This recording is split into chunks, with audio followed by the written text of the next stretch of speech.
Brad Kyle, NBC Sports Boston. Have you decided on a starting lineup yet, and can you tell us who it's going to be? Yeah, we're going to start same group except Morris instead of Baines. Brad, Mike Pina from Vice Sports. Al Horford's post-ups have been a bigger and kind of better part of your offense in this playoffs since compared to last year's postseason and the regular season.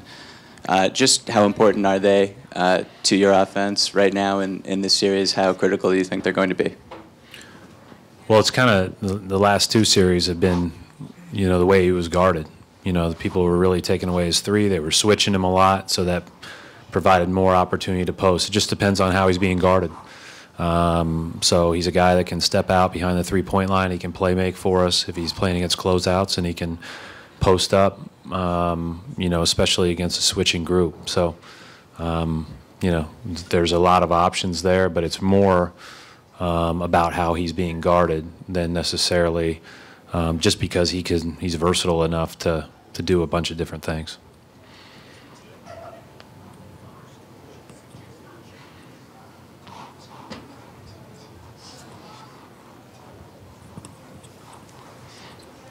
Brad, Mike Petralia, CLNS Media. How big of a difference is it between trying to match what they're doing and trying to keep what you're doing?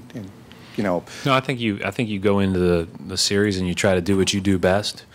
You've got to play the way that you play on both ends of the court with appropriate tweaks, and so it's a big challenge against a team like this. They're playing great on both ends,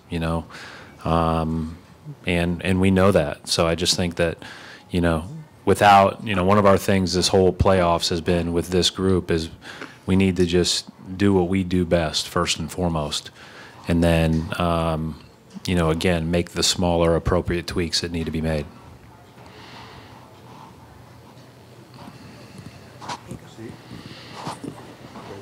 Steve Ashburn, NBA.com.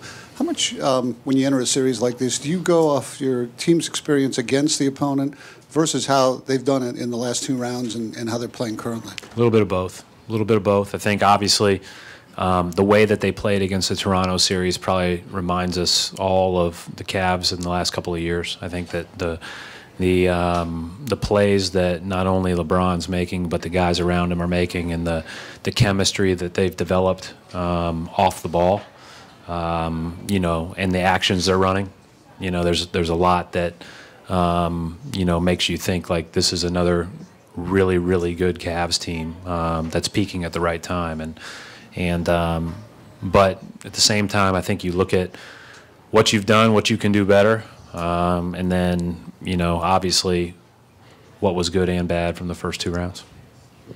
Coach Mark D'Amico, Celtics.com. With Marcus Morris going in and Aaron Baines going off, you've talked all season about your players just basically being selfless and not caring about starting or coming off the bench. How has that selflessness served you guys in a positive way this season from top to bottom on the roster?